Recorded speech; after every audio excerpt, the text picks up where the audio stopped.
Oke, baik, selamat pagi jemaat yang kasih Tuhan semuanya. Selamat pagi. Kita bertemu lagi pada hari Minggu. Ini minggu terakhir di bulan Maret dan sudah masuk ke masa-masa libur Lebaran.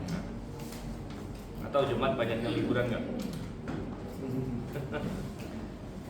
Tapi kita mau berlanjut di dalam pembelajaran kita akan sejarah Raja-Raja Israel dan Yehuda, dan sekaligus mengingatkan kita ada cerita Alkitab sebenarnya yang akan berlangsung tanggal 1 Juni ya, 1 Juni untuk minggu pertama Juni, berarti masih ada sekitar 2 bulan lah kita belajar gitu ya, bisa bentuk tim. Kebetulan, ya bukan kebetulan sih, memang sengaja saya pilih topiknya atau bahannya adalah 1 dan 2 raja-raja. Jadi ya kita yang ikut sekolah minggu dewasa ini udah banyak berkecimpung sebenarnya di situ ya. Oke, nah coba kita buka Alkitab kita di dalam 2 Raja-Raja 15. Jadi terakhir kita bicara mengenai Raja Uzia. Dia lebih dikenal namanya Uzia. Selain itu dia disebut juga Azaria. Dan itu adalah kerajaan selatan dinasti Daud. Nah, sekarang kita mau beralih lagi. Jadi kita seling-seling ya, sesuai dengan Alkitab juga selang-seling, di kitab Raja-Raja, habis di utara, dia ke selatan, selatan ke utara. Jadi kita mau balik lagi ke utara. Dan di utara, terakhir kita menyaksikan berakhirnya satu dinasti yang paling sukses, boleh dibilang. Dinasti yang paling sukses di utara, yaitu dinasti, masih ingat siapa? Dinasti yang paling sukses di utara adalah dinasti Yehu. Nah, dan terakhir kita dinasti Yehu, dan dinasti Yehu paling sukses karena minimal mereka sampai 4 generasi. Minimal sampai 4 generasi. Boleh dibilang hampir semua dinasti yang lain itu maksimum 3 generasi. Yaitu contohnya si Omri, Ahab, habis itu 2 anaknya Ahab. Yaitu yang pertama Ahazia, kemudian adiknya Yoram gitu ya. Jadi itu 3 generasi saja. Yang lain bahkan lebih parah lagi, cuma 2 generasi. Ya, Jerobeam, habis itu anaknya Nadab ya. Kemudian ada si Ela ya, dan lain sebagainya, Baesa dan Ela maksudnya ya. Jadi ini dinasti yang paling sukses karena mereka masih setengah-setengah sama Tuhan gitu. Coba kalau mereka benar-benar teguh pada Tuhan, akan lebih sukses lagi. Yehu dia setengah-setengah sama Tuhan ya, setengah taat, tapi taatnya itu sebenarnya karena kepentingan politik juga. Jadi taat sama Tuhan karena kebetulan cocok dengan agenda dia begitu. Nah ini menjadi pelajaran bagi kita. Kadang-kadang kalau kita melakukan firman Tuhan kebetulan cocok dengan maunya kita, gampang.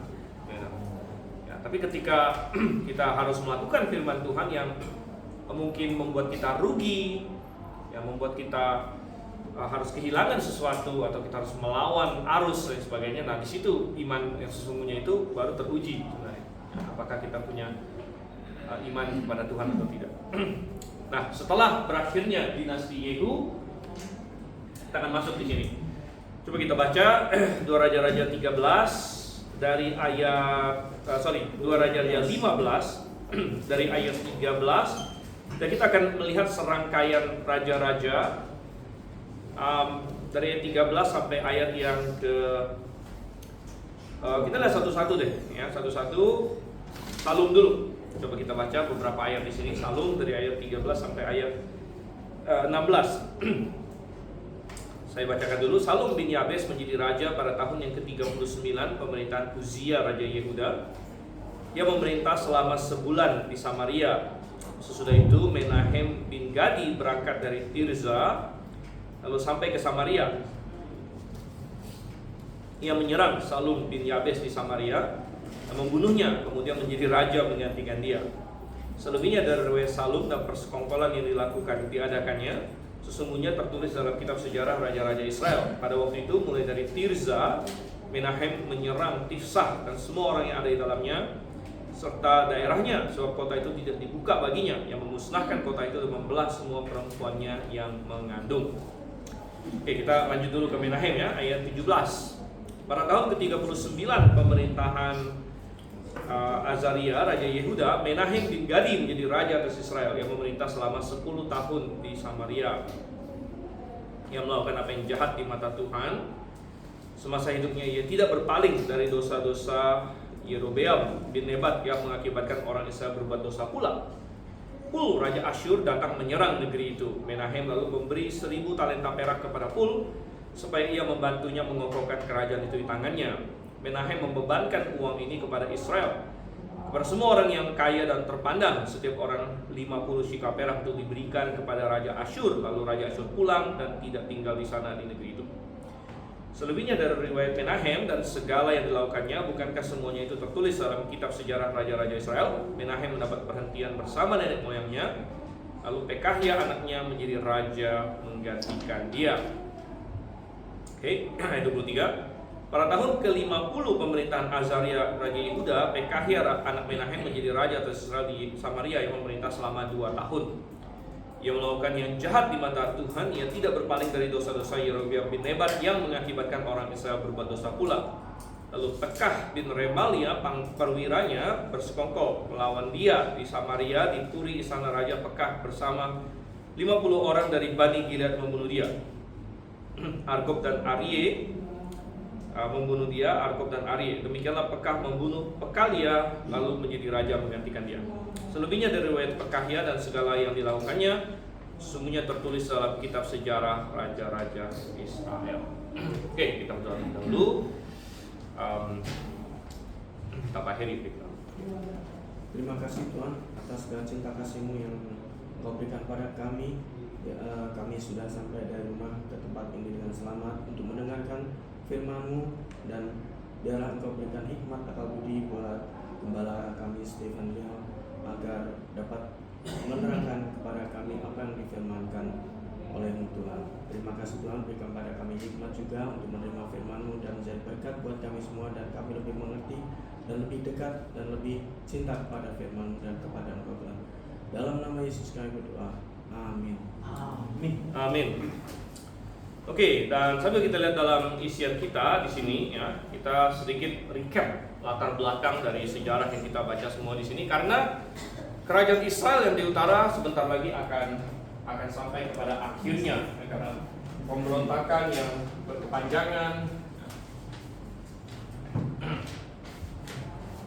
Kalau ini adalah gambaran singkat ya, gambaran kasar dari wilayah Israel. Ya, dan ya ini adalah Laut Mati, ya Yerusalem sekitar di sini, ya. Dan kita tahu bahwa semenjak zaman Yerobeam dan Rehabeam, atau mungkin ya sekitar beginilah ya.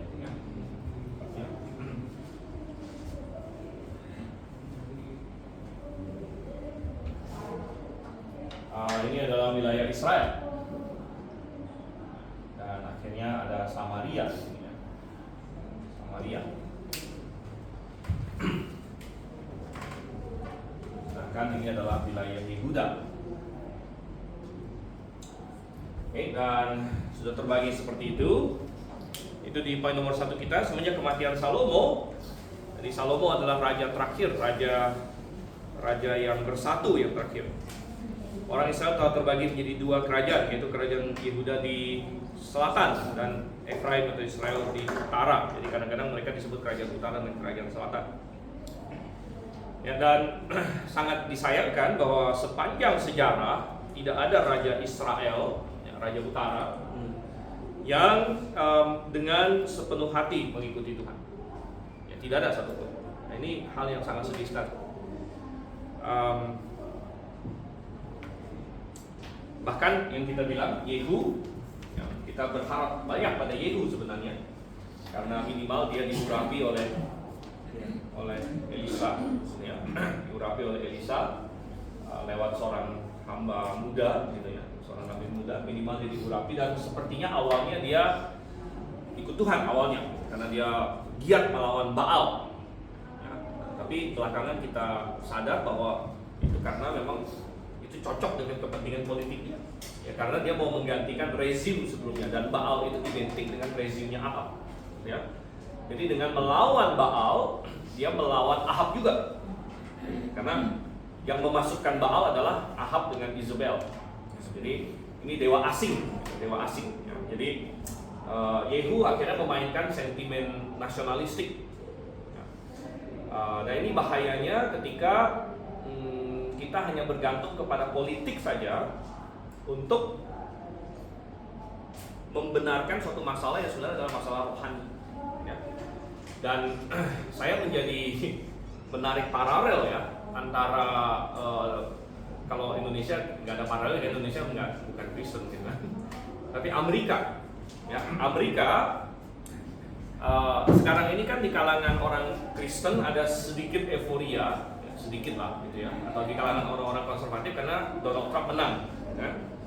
Dan kita mengucap syukur bahwa Donald Trump menang, gitu, daripada si Kamala atau apa, gitu ya.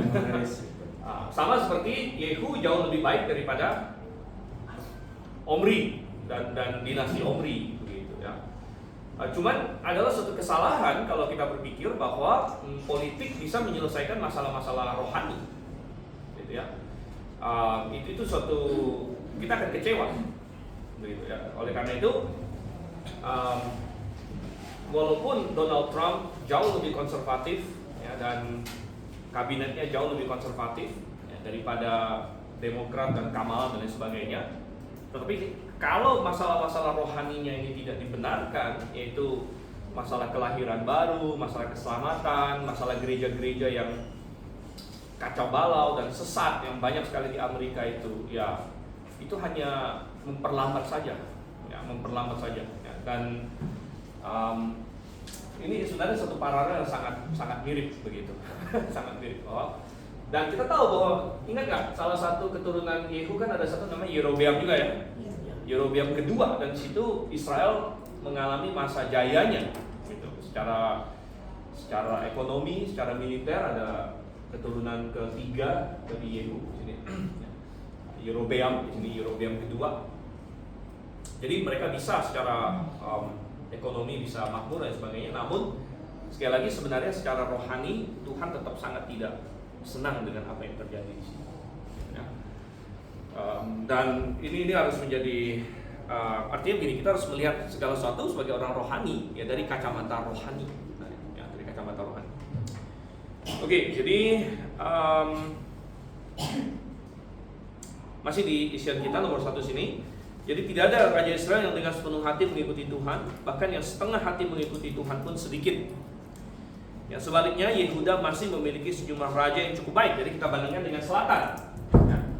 Nah di sini tidak pernah ada satupun yang Tuhan bilang hidup dengan benar, tapi di Yehuda ada. Ya, ada yang dikatakan hidup dengan benar. Ya. Walaupun banyak raja yang tidak sempurna, tapi mereka masih secara garis besar mengikuti Tuhan. Bahkan 3 raja Yehuda terakhir yang kita lihat, yaitu Uzia, kemudian bapaknya lagi Yotam, kemudian bapaknya lagi Yoas, ya. 3-tiganya kita bilang akhirnya agak kacau gitu, ya, mengakhiri pertandingan dengan agak kacau, di mana Yoas mengikuti Tuhan selama hidupnya Yoyada. Kemudian si Amazia itu lagi, ya, dia mengikuti Tuhan lalu tengah-tengah nggak tahu kenapa belok begitu, menyembah Allahnya Edom. Uzia juga lumayan baik, ya, tapi terakhir mau jadi imam, akhirnya Tuhan kenakan kusta dan sebagainya. Jadi raja-raja ini tidak sempurna, ya, mereka penuh dengan kelemahan dan kesalahan, tapi masih ada dikatakan mengikuti Tuhan gitu, selama titik-titik, ya, mengikuti Tuhan sepanjang hidup titik-titik. Ya, dan ada raja-raja seperti Yosafat yang juga bersalah, ya, berbuat kompromi dia, tapi masih dikatakan dia ikut Tuhan. Gitu ya. Jadi ya ini banyak raja tidak sempurna, namun mereka masih secara garis besar mengikuti Tuhan. Ya. Nah, masuk ke poin nomor 2 di sini, coba kita analisa sedikit kalau begitu. Mengapa bisa ada perbedaan yang sedemikian besar? Ya, padahal kalau kita lihat dari segi apa ya, dari segi suku kan lebih banyak saudara gitu, mereka saudara, lebih banyak Israel, Israel benar. Dari segi apa ya, enggak, kan orang bilang kan biasanya gini, oh ya mas sifat orangnya beda gitu, orang bilang misalnya gitu kan. Misalnya kalau kita mau bandingin orang Indonesia dengan orang Jepang gitu kan, orang Jepang misalnya wah disiplin segala macam gitu kan, dia bilang oh ya mungkin karena memang sifat sukunya begitu kali ya. Nah tapi ini kan sebenarnya satu rumpun ya, satu rumpun, backgroundnya sama, dari keturunan Abraham segala macam. Tapi kenapa satu kerajaan nggak pernah ada satupun raja yang muncul di situ yang benar-benar ikut Tuhan, gitu ya. Sedangkan yang di bawah di sini memang mereka nggak sempurna sih, ya, tapi masih ada lah yang ikut Tuhan. Kenapa ada perbedaan yang begitu besar? Nah, satu-satunya yang kita lihat ya, yang menjadi pembeda yang sangat besar, ya, faktor utamanya adalah masalah tiang penopang dan dasar kebenaran. Ya, kenapa? Kenapa akhirnya yang di Israel di sini Tuhan selalu sebut-sebut lagi dan Tuhan marah sekali walaupun sudah lama mati orangnya, yaitu kesalahan siapa namanya? Yerobeam bin Nebat. Karena kesalahan Yerobeam bin Nebat itulah yang membuat perbedaan yang sangat besar itu. Karena Yerobeam demi kepentingan politik tidak mau bangsanya pergi ke Yerusalem dan mendirikan penyembahan dia sendiri. Ya, satu di Betel itu sekitar di sini, ya. Satu lagi di Dan, ya.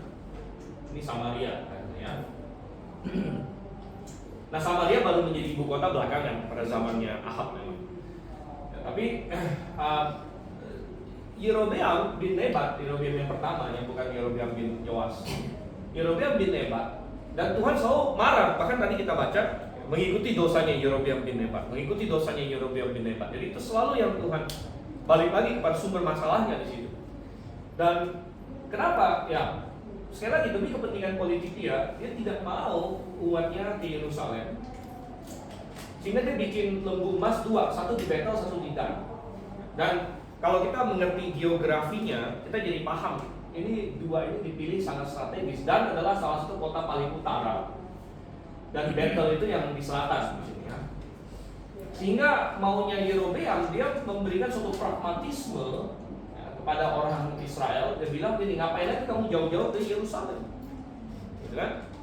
Sekarang kamu bisa menyembah di sini dan di sini, jauh lebih gampang. Jadi dia dengan pragmatisme berkata ini lebih mudah, lebih cepat, lebih nggak usah repot, gitu ya. Jangan lagi ke Yerusalem. Ya. Sembahlah di Betel dan di Dan. Dan dia taruh dua di sini, satu selatan, satu utara, supaya menjangkau semua wilayah dia. Jadi dia taruh satu di Dan, karena kalau ada orang Israel tinggal di sini, katakanlah dia tinggal di sini ya. Kalau misalnya dia nggak taruh di Dan, berarti kan dia harus ke Yerusalem atau ke Betel. Mungkin ada orang berpikir udah tanggung gitu kan, udah mau ke Betel, udah sekali aja ke Yerusalem gitu. Makanya dia pinter, dia taruh satu di Dan juga. Jadi yang di utara di sini, ya udah kamu nggak usah ke Betel juga kok, di Dan juga ada. Gitu ya. Dan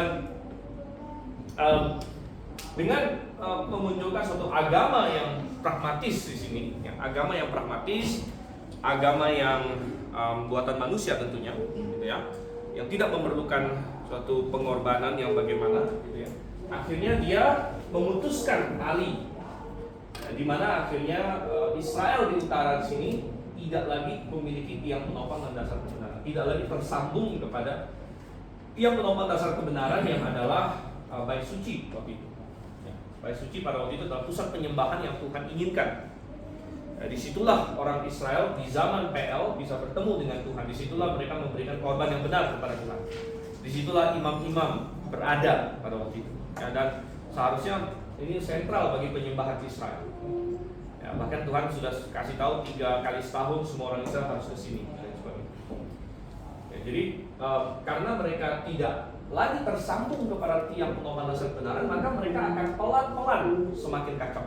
Ya, mungkin generasi pertama belum terlalu kacau, ya, tapi generasi kedua, generasi ketiga, generasi keempat, dan sampai dengan di zamannya Yehu, dan kemudian yang kita baca Salum dan Menahem dan Bekalia dan sebagainya yang tadi kita baca ini sudah ratusan tahun sudah. Ya, ratusan tahun berarti sudah berapa generasi ya? 5, 6, 7, 8 generasi mungkin. Ya. Dan itu sudah Ya, penyimpangannya sudah jauh sekali. Ya, penyimpangan sudah jauh sekali, dan mereka sudah benar-benar melupakan Tuhan. Sekalipun Tuhan terus tarik mereka. Masih ada yang ingat Tuhan itu karena Tuhan masih kirim terus nabi-nabi yang memperlambat itu, seperti Elisa, Elia yang sempat membuktikan bahwa Yehova adalah Tuhan dan bukan Baal. Elisa melanjutkan pelayanan Elia dan lain sebagainya. Jadi nabi-nabi dikirim terus oleh Tuhan supaya mereka berbalik dan sebagainya. Dan itulah alasannya mereka bisa bertahan begitu lama sebenarnya. Kalau tidak ada nabi-nabi itu mungkin 1-2 generasi udah hilang. Dan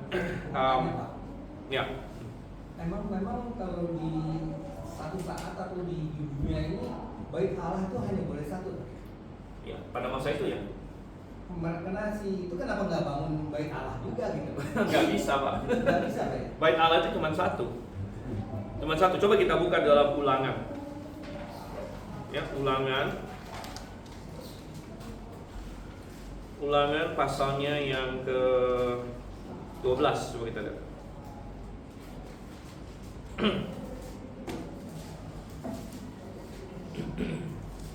Dan saya nggak tahu di LTB 1 dikasih judul apa, tapi kayaknya masih mirip sih. Apa namanya? Satu tempat ibadah. Ini ya, di dalam Ulangan 12 di sini. Dan kita mungkin nggak ada waktu untuk baca semuanya. Tapi ini sebelum mereka masuk Kanaan bahkan. Ya, sebelum mereka masuk Kanaan, Tuhan bilang, kamu harus mencari satu tempat, ya satu tempat saja, ya, untuk beribadah kepada Tuhan, dan di sanalah semua persembahanmu kepada Tuhan. Oke, nanti boleh dibaca sendiri. Poinnya ada di intinya ya.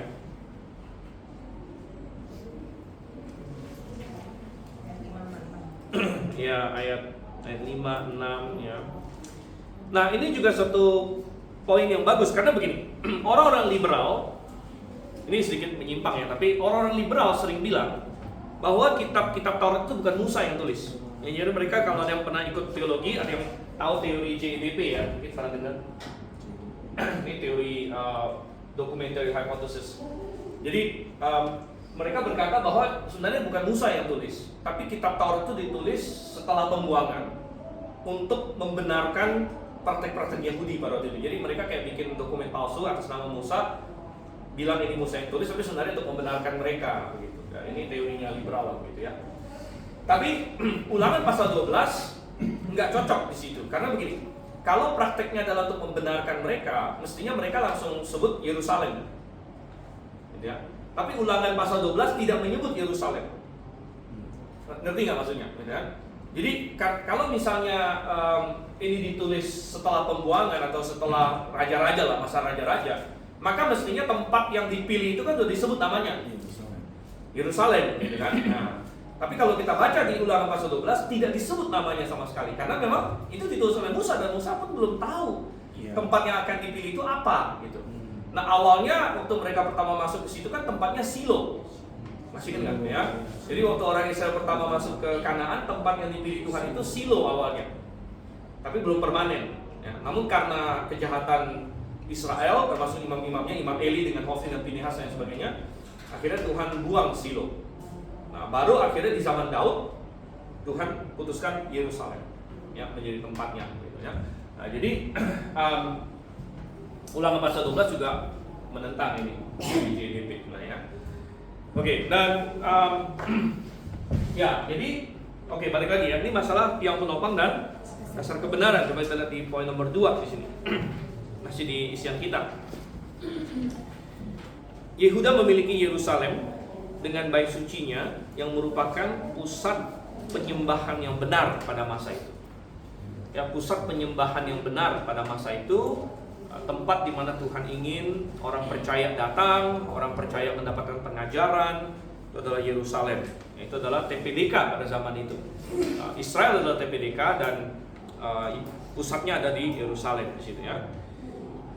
Dan dengan adanya firman Tuhan di sana, kejatuhan Yehuda jauh lebih lambat daripada Israel. Ya, jauh lebih lambat daripada Israel. Dan kenapa masih ada raja-raja yang baik di sini? Itu karena ada bait suci. Karena mereka memiliki bait suci, karena mereka masih ada penyembahan Tuhan yang benar, dan mereka ada firman Tuhan. Karena waktu itu firman Tuhan disimpannya di dalam bait suci, di dalam gulungan-gulungan pada waktu itu. Ya, dan Anda bisa bayangkan betapa repotnya waktu itu ya. Kita sebenarnya punya Alkitab begitu convenient, begitu gampang hari ini. Kita mau baca Alkitab kapanpun, dimanapun bisa. Dengan bentuk bukunya aja udah begitu praktis. Belum lagi ada di handphone kita. Ya, orang zaman dulu mau baca Alkitab tidak bisa, tidak ada orang punya Alkitab pribadi. Akhirnya Alkitabnya gede-gede, gulungan-gulungan besar. Nah, itu hanya disimpan di bait suci, hanya disimpan. Jadi kalau mau dengar firman Tuhan ya harus, yaitu kapan-kapan datang ke bait suci, dengerin orang membacanya dan lain sebagainya. Lalu harus diingat-ingat gitu kan. Kalau kita salah dengar, tahu lupa gitu ya. Tapi betapa lebihnya kita hari ini. Tapi ingat, Tuhan bilang apa? Kepada siapa banyak diberi, banyak akan dituntut. Jadi kita hidup di zaman kasih karunia memang, dimana pengetahuan akan firman Tuhan begitu lebih. Bahkan kita punya tools ya, luar biasa sekali. Kalau Anda ingin belajar bahasa asli Alkitab kah, Ibrani, Yunani segala macam, tidak ada zaman yang lebih mudah daripada sekarang, dimana tools untuk itu tersedia, gitu. Orang awam pun bisa gitu. Dictionary yang online langsung gitu kan. Lihat kata apa, ada software yang langsung ini artinya apa langsung muncul segala macam, dan artinya lalu untuk search ya.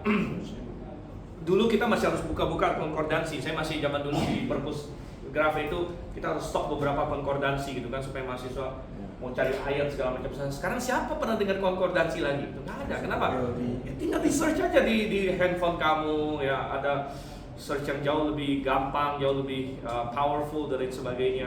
Jadi kalau mau studi kata, misalnya Anda pengen tahu, oh di Alkitab apa konsep misalnya perjanjian garam ya, Anda tinggal search aja di Alkitab ada kata garam di mana aja, lalu Anda muncul di situ dan sebagainya. Jadi betapa lebih mudahnya zaman sekarang ini ya. Tapi sekali lagi itu peringatan bagi kita adalah kepada siapa banyak diberi, banyak akan dituntut gitu ya.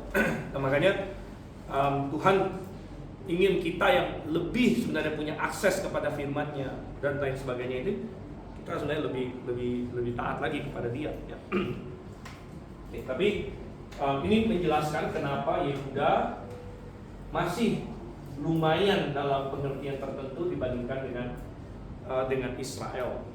Ya. Oke, masih di poin nomor 2 kita. Sebaliknya, Yerobeam malah memutuskan ya hubungan umatnya dengan TPDK waktu itu ya, akibatnya fatal dan tidak ada jalan kembali bagi Israel ya. Dan setelah dinasti Yehu berakhir, hanya ada segelintir suksesi raja yang tidak menonjol. Jadi tidak ada lagi raja yang menonjol setelah dinasti Yehu selesai. Dan yang tadi kita baca ada sekelompok raja yang saya yakin kebanyakan orang Kristen bahkan tidak pernah dengar tentang mereka ya, kecuali kita yang belajar satu raja-raja, mungkin dua raja-raja gitu kan. Nah, mungkin kalau Raja Saul, Daud, Salomo semua orang tahu. Tapi kalau Anda tanya orang Kristen biasa gitu, kamu Raja Salum apa? Gitu kan. Dia nggak ada yang tahu gitu kan, Salum itu siapa, dan dia hanya memerintah satu bulan saja ya. Menahem dan lain sebagainya. Jadi akan diikuti oleh segelintir suksesi raja yang tidak menonjol, tidak melakukan apa-apa sebenarnya di sini. Oke, coba kita lihat mereka, walaupun mereka disinggung sedikit tapi tetap ada pelajaran bagi kita. Pertama kita masuk ke dalam Salum di sini ya. Salum adalah raja yang membunuh Zakaria. Jadi kalau masih ingat, setelah Yehu ada Yoas, Yerobeam, Zakaria. Nah, ini kan ya, urutannya ya. Yoas, Yerobeam, Zakaria. Ini dalam dinasti Yehu. Habis itu mereka dibunuh, Zakaria dibunuh oleh si Salum ini. Salum ya. Dibunuh oleh Salum dan ya. Nah tentu Salum akhirnya bahkan tidak saking pendeknya dia memerintah, tidak ada komentar dia itu baik atau jahat bahkan. Ya coba kita lihat di sini kan, ayat 13, Salum bin Yabes menjadi raja. Biasanya kan dibilang Dia berbuat apa yang Iya. baik, dia berbuat apa yang jahat di mata Tuhan. Nah, dia hanya memerintah 1 bulan. Ya. Dia memerintah 1 bulan dan saking pendeknya tidak ada komentar dia itu baik atau jahat. Tapi yang jelas kita bisa menarik kesimpulan karena dari pendeknya ini dia dan lain sebagainya, ya Tuhan tidak berkenan akan pemerintahan dia. Dan ini kembali yang melanjutkan pola itu tadi. Nah, sebenarnya saya ingin bikin satu poin sebelum kita masuk ke Salum lagi, Pak. Ini harus menjadi pelajaran bagi kita bahwa betapa pentingnya TPDK. Dan TPDK di zaman itu adalah Israel dengan Bait Suci. TPDK di zaman sekarang adalah jemaat, ya jemaat lokal. Dan ada orang-orang yang ujung-ujungnya menjauhkan diri dari jemaat. Ya. Ada orang-orang yang seperti itu, gitu kan? Dia menjauhkan diri dari jemaat, padahal dia sudah tahu jemaat yang benar mungkin. Ya. Dan dia sengaja mungkin karena macam-macam. Dan itu bisa macam-macam penyebabnya. Kalau si Israel di sini kan penyebabnya masalah politik. Ya, dia menjauh ini karena dia mau mempertahankan negaranya, masalah politik. Ada orang yang menjauh dari gereja macam-macam karena konflik pribadi, misalnya ya, konflik dengan sesama anggota jemaat, jadi kabur dia, konflik dengan diaken, konflik dengan gembala. Ada yang menjauhkan diri dari gereja karena ada dosa, ya bisa jadi juga ya. Saya selalu ingat ada satu orang nggak pernah jadi jemaat grafis sih, tapi udah lama sekali yang lalu. Udah agak tua orangnya. Saya pernah cerita ini juga di khotbah ya, dan saya dan Pak Sento pernah kunjungin dia, mau ajak dia ini lebih serius lagi, kalau bisa jadi jemaat segala macam. Baru kita sadar ternyata dia punya 2 istri gitu ya. Setelah kita kunjung dia dan sebagainya, dan yang ngomong akhirnya dia bilang, ya, saya sebenarnya tertarik dengan gereja kalian, tapi saya tidak bisa meninggalkan percintaan yang begitu hebat ini gitu. Saya nampak saya itu cuma tertegun aja, maksudnya mau ngomong apa lagi gitu ya, mau ngomong apa lagi gitu kan. Ini kita udah mentok gitu. Dia nggak mau karena ada dosa yang tidak mau dia tinggalkan gitu. Dan kita juga nggak mungkin kompromi, kita nggak mungkin bilang ya udah nggak apa-apa, kamu istri 2 juga udah masuk aja ke gereja, kan kita nggak mungkin ngomong gitu juga. Ya, dan ya kita coba ini aja. Akhirnya lama-lama dia nggak pernah datang lagi sih, gitu ya, nggak pernah datang lagi. Ya macam-macam, mungkin ada dosa-dosa lain ya, yang menyebabkan orang ya tidak mau berjemaat, ya tidak mau datang kepada TPDK ya. Jadi ada banyak alasan, ya, ada banyak alasan yang bisa dicari-cari orang. Kenapa dia menjauh dari jemaat? Ya, ada yang ya karena keduniawian saja, karena ya ada yang memang dia belum ngerti doktrin dan lain sebagainya. Ya, tapi kita berkata bahwa ya. Apakah gereja merasa gagal jika kita ambil contoh gereja ini, kita jemaatnya yang ya gereja ini sudah bina, sudah didik dari beberapa seperti kisah raja-raja Ya. yang awalnya lulus tinggal berbelok gitu. Ya. Pada akhirnya jemaatnya berbelok. Apakah gereja merasa gagal? Karena poinnya kan yang saya tangkap itu kan garis finishnya ya, Pak. Ya. Garis finishnya ketika kita meninggal, apakah kita itu sudah benar seperti Apakah kita beriman gitu ya? Ya, dua penjahat yang disalib kan, si Dimas itu kan tidak seumur hidup tidak mengikuti ajaran Kristenan maksudnya. Intinya dia kan bertobat pada nafas terakhir dia. Yang penjahat di samping Yesus itu. Ya. Ya. Nah itu kan dia diselamatkan ya. Nah berarti kan intinya kan garisnya itu yang ditekankan ya Pak. Ya. Nah, jadi bukankah itu sambil mendidik itu bukankah lebih efektif ya? Kalau menginjili itu kan kita kan ada tugas menginjili juga ya. Menginjili orang-orang yang Sudah hampir. ya Lebih baik menginjil orang yang sudah hampir meninggal gitu ya. karena kan potensi untuk belok lagi Ya. lebih kecil daripada ini kayak ibarat capek-capek dari ini. Ya enggak juga. Kita nggak bisa punya pemikiran atau konsep seperti itu ya. Karena begini, memang itu yang saya pernah khotbahkan. Di dalam Alkitab tercatat ada satu orang yang hampir mau mati percaya Tuhan Yesus, yaitu penjara samping Yesus. Sebenarnya namanya nggak dikasih tahu, cuman tadi disebut apa Dimas, itu tradisi aja, itu apa kayak ya mitologi lah gitu ya, tradisi. Bisa jadi namanya entah apa Dimas juga bisa juga, tapi di dalam Alkitab namanya nggak disebut. Di dalam Alkitab ada satu contoh orang yang bertobat pada saat dia mau mati, yaitu Dimas. Dicatatkan di situ dengan maksud dan tujuan supaya siapapun yang sudah mau mati tahu bahwa sebenarnya mereka masih bisa berbalik kepada Tuhan. Tapi hanya satu yang dicatatkan, dengan maksud untuk memberikan suatu penekanan juga bahwa ini jangan menjadi apa ya, pegangan kita bahwa oh ya nanti tunggu saya mau mati aja saya baru percaya. Hanya satu yang dicatatkan, untuk memberitahu bahwa memang siapapun engkau, kalau engkau sudah mau mati, ya Tuhan masih membuka ini peluang, gitu kan. Tapi hanya satu yang dicatatkan, bukan 10, 100 yang dicatatkan, gitu ya. Untuk memberikan penekanan bahwa ya jangan berpikir bahwa ini sesuatu yang sering terjadi, begitu ya. Dan sesuatu yang bisa menjadi pegangan kita. Nomor satu kan, tidak semua orang matinya itu ada kesempatan masih mikir-mikir gitu ya. Ada banyak orang kan mati mendadak begitu, ditabrak kereta lah apa gitu. Padahal dia ada waktu lagi untuk berpikir, aduh saya mau bertobat nggak ya gitu, segala macam, nggak ada gitu ya. Lalu mengenai itu dari sisi orangnya, dari sisi gereja kita menginjilin, ya tentu kita mau menginjilin semua orang gitu ya. Artinya ada orang yang mau meninggal, kita injilin, ya iya dong, gitu. Harus kita injilin juga, gitu kan. Kalau kita ketemu orang yang udah mau mati atau orang yang di akhir-akhir masih hidupnya, kita injilin nggak? Ya injilin, gitu, injilin. Tapi kalau dibilang, oh lebih baik hanya menginjilin mereka, ya jelas enggak, begitu ya. Jelas enggak, karena justru kita harus menginjilin semua orang, dan semakin mudah seseorang diselamatkan justru semakin baik, ya, semakin baik. Karena begini. Ada nggak kans bahwa dia akhirnya menyimpang? Memang ada kans tersebut, tapi kans tersebut jauh lebih kecil daripada orang yang sudah seumur hidup nggak percaya Tuhan, lalu di akhir hidupnya dia tetap menolak Tuhan. Itu kansnya lebih besar lagi, gitu ya. Jadi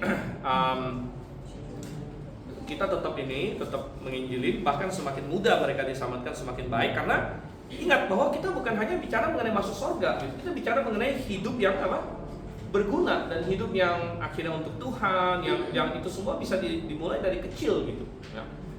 Betapa banyak orang yang sudah diselamatkan setelah agak dewasa, setelah umur puluhan sekian, yang betapa menyayangkan kenapa dia nggak diselamatkan lebih awal gitu kan, supaya dia tidak melakukan kesalahan-kesalahan yang sebelum dia percaya Tuhan, yang dia tahu dan lain sebagainya ya.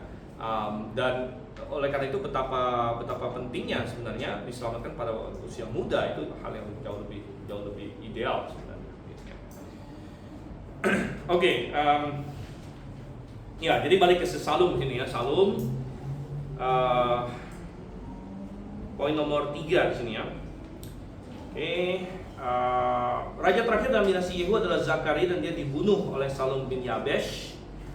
Tetapi Salum sendiri tidak bertahan lama karena rakyat menyadari pemerintahnya tidak memiliki mandat. Ia hanya berkuasa 1 bulan ya. Hanya berkuasa 1 bulan di sini ya. Ya, jadi dia tidak menerima mandat dari rakyat, juga tidak dari Tuhan. Dan sekali lagi ini menunjukkan kepada kita betapa rencana Tuhan itu sering Tuhan memakai orang-orang yang jahat untuk melaksanakan rencananya, tapi tidak dengan cara Tuhan tentukan orang itu berbuat jahat itu. Jadi misalnya ini, Salum membunuh Zakaria.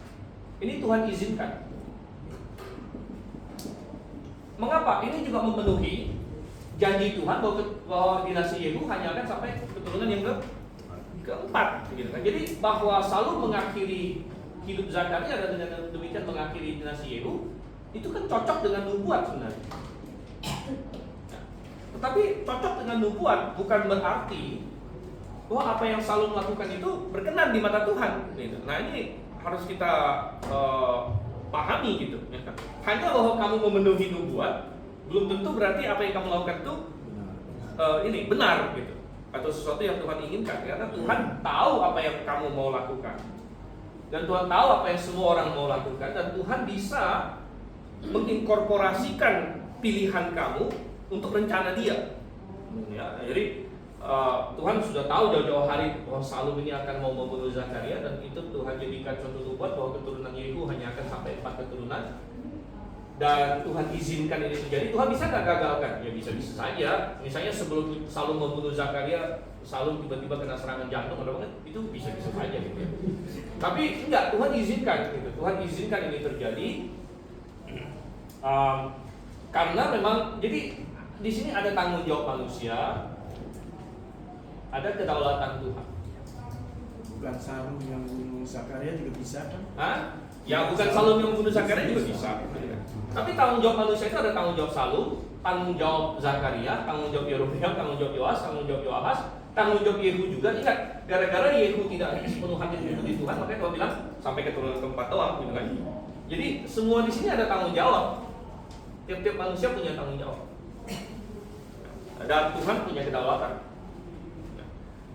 Nah, ini suatu hal yang kompleks sebenarnya. Makanya kita nggak bisa usut sampai mendetail karena kita bukan Tuhan.